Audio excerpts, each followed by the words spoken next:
Mereka katakan bahwa Imam Nawawi membolehkan bid'ah hasanah. Al-Imam Ibn Abi Salam juga membolehkan bid'ah hasanah. Al-Imam Syafi'i juga membolehkan bid'ah hasanah. Tetapi bid'ah hasanah yang dimaksud oleh mereka para imam bukan yang dimaksud oleh masyarakat umum. Yang dimaksud dengan bid'ah hasanah oleh mereka adalah sarana-sarana. Ustadz Firanda, jangan coba-coba Anda memfitnah ulama kami seperti Imam Izzuddin Abdus Salam. Kami tidak akan tinggal diam, kami akan lebih paham tentang pendapat ulama kami. Anda tetap diketahui. Jadi Ustadz Firanda membaca kitab Qawaidul Ahkam itu tidak hatam, mungkin dibaca setengah-setengah atau separuh-separuh. Assalamualaikum warahmatullahi wabarakatuh. Alhamdulillahi rabbil alamin. Allahumma salli wa sallim ala sayyidina Muhammad wa ala alihi wa sahbihi ajma'in. Amma ba'du. Saudara-saudara kaum muslimin wal muslimat di mana saja berada, semoga selalu mendapatkan curahan rahmat dan nikmat dari Allah Subhanahu wa taala. Amaliyah kita, amal-amal soleh kita, tilawatul Quran, semuanya semoga diterima oleh Allah Subhanahu wa taala.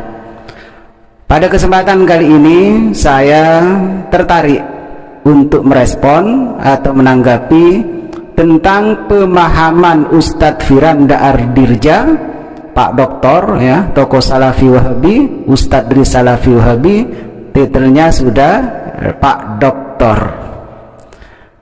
Pada waktu Pak Doktor membahas tentang bid'ah, terutama yang dibahas adalah bid'ah hasanah, bahwa pendapat ulama Syafi'iyah, Ustadz Firanda menyimpulkan bahwa yang dimaksud bid'ah hasanah oleh ulama Syafi'iyah adalah yang berhubungan atau berkenaan dengan sarana, bukan berhubungan dengan ritual ibadah.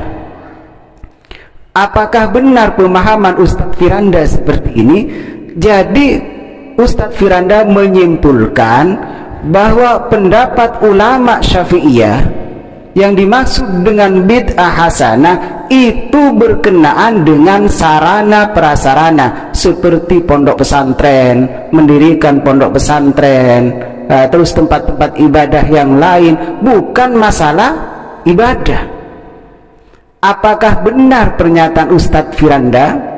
Mari kita membuka pikiran, kita sedikit mencerna, menelaah apakah benar pendapat Ustadz Firanda seperti itu. Menurut saya, pemikiran Ustadz Firanda, pemahaman Ustadz Firanda tentang masalah bid'ah hasanah keliru fatal, salah total. Kenapa kesalahan selalu terjadi kepada Ustadz Firanda ketika mengisi pengajian, ketika berdakwah?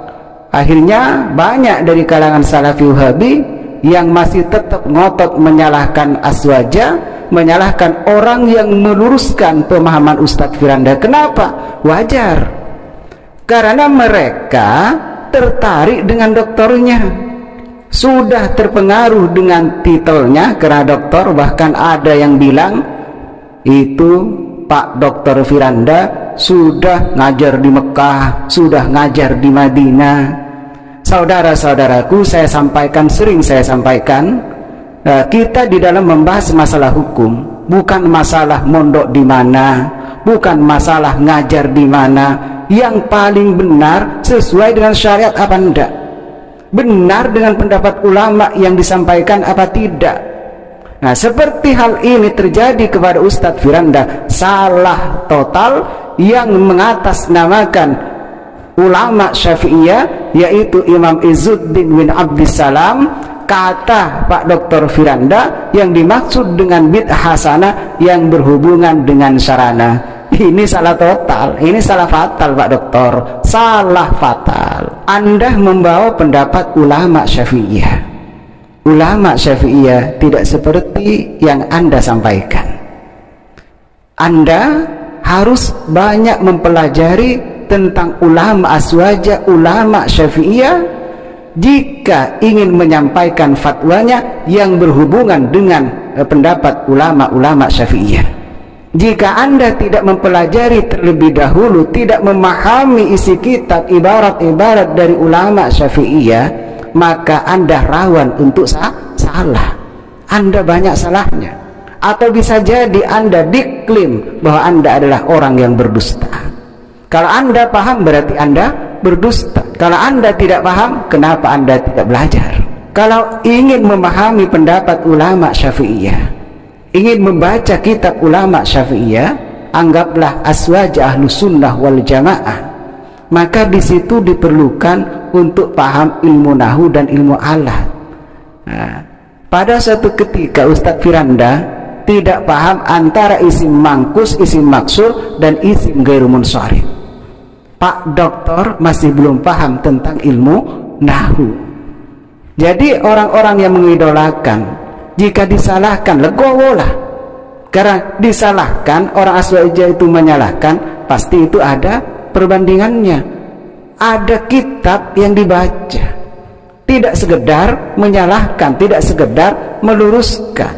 Nah, saya saat ini menyalahkan, pasti saya membawa kitab Imam Izzuddin Abdus Salam yang difitnah oleh Ustadz Firanda. Ustadz Firanda, jangan coba-coba Anda memfitnah ulama kami seperti Imam Izzuddin Abdus Salam. Kami tidak akan tinggal diam, kami akan lebih paham tentang pendapat ulama kami. Anda tetap diketahui. Jadi Ustadz Firanda membaca kitab Qawaidul Ahkam itu tidak hatam. Mungkin dibaca setengah-setengah atau separuh-separuh, atau memang tidak mau hatam, atau memang tidak mau paham. Kalau tidak paham, jangan dulu disampaikan. Apa efeknya? Bisa membuat kegaduhan di tengah-tengah masyarakat. Orang-orang yang bermadhab Imam Syafi'i tentu jelas timbul pemikiran, oh sebenarnya seperti ini ya. Jadi yang dimaksud dengan bid'ah hasanah menurut ulama Syafi'iyah adalah sarana, bukan kembali kepada masalah ibadah, cukup hanya sarana saja. Akan timbul pemikiran seperti ini. Siapa yang membuat pikiran itu gaduh? Adalah Ustadz Firanda. Kenapa bisa gaduh? Karena Ustadz Firanda tidak sampai khatam membaca kitab Qawaidul Ahkam karya dari Imam Izzuddin bin Abdus Salam.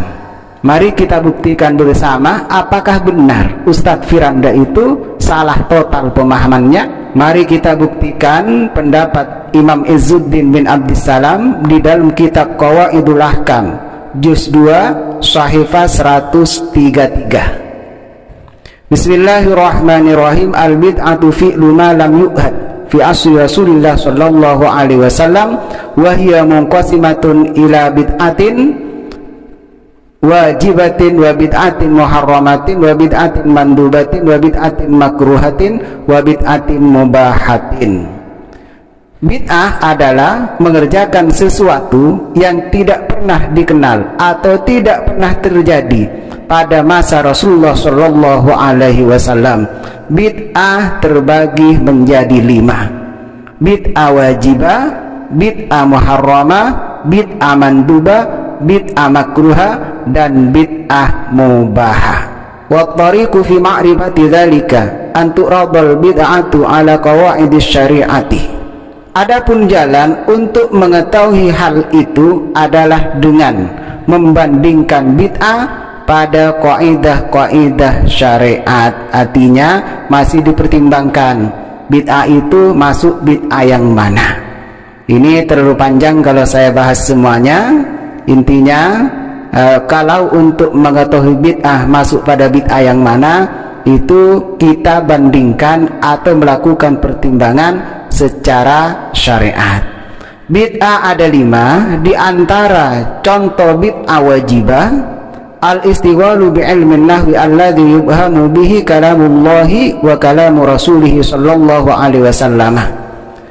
Di antara contoh bid'ah wajibah adalah sibuk dengan belajar ilmu nahu, karena firman Allah dan sabda Rasulullah dapat dipahami, dapat diketahui, bisa mengerti dengan sebab adanya ilmu nahu. Dan belajar ilmu nahu hukumnya adalah wajib karena memelihara syariat, menjaga syariat hukumnya adalah wajib.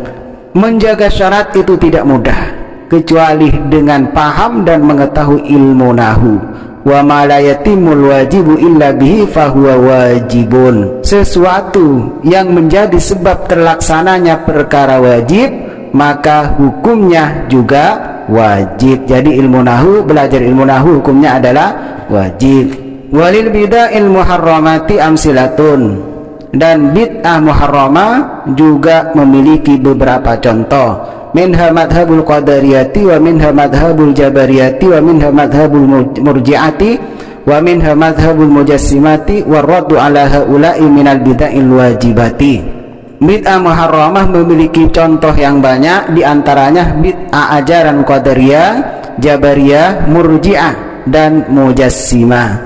Adapun menolak pemahaman tersebut, termasuk pemahaman jabariyah, qadariyah, mujassimah, minal bid'ahil wajibati, termasuk dari bid'ah wajibah. Ini jelas masalah keyakinan, masalah akidah. Ini sudah jelas keliru pendapat Ustadz Firanda kalau cuma bid'ah hasanah itu diartikan hanya pada sarana saja. Walil bid'ahil mandubati amsilatun, juga bid'ah mandubah memiliki beberapa contoh. Minha ihdasul madarisi wa bina'ul qanatiri wa minha kullu ihsanin lam yu'had fil asdul awal wa minha salatut tarawihi. Bid'ah mandubah juga memiliki banyak contoh, di antaranya mendirikan sekolah-sekolah, mendirikan jembatan-jembatan, dan setiap kebaikan yang belum pernah dikenal pada generasi pertama. Di antaranya adalah sholat tarawih.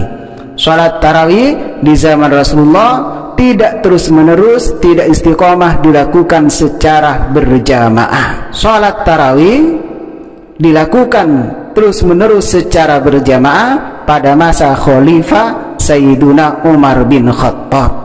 Maka jelas pemahaman Ustadz Firanda yang mengatakan bahwa bid'ah hasanah menurut ulama Syafi'iyah hanya terjadi pada sarana saja, pada pondoknya saja, bukan masalah ritual ibadah. Kalau sholat tarawih Dr. Firanda, apakah bukan ritual ibadah?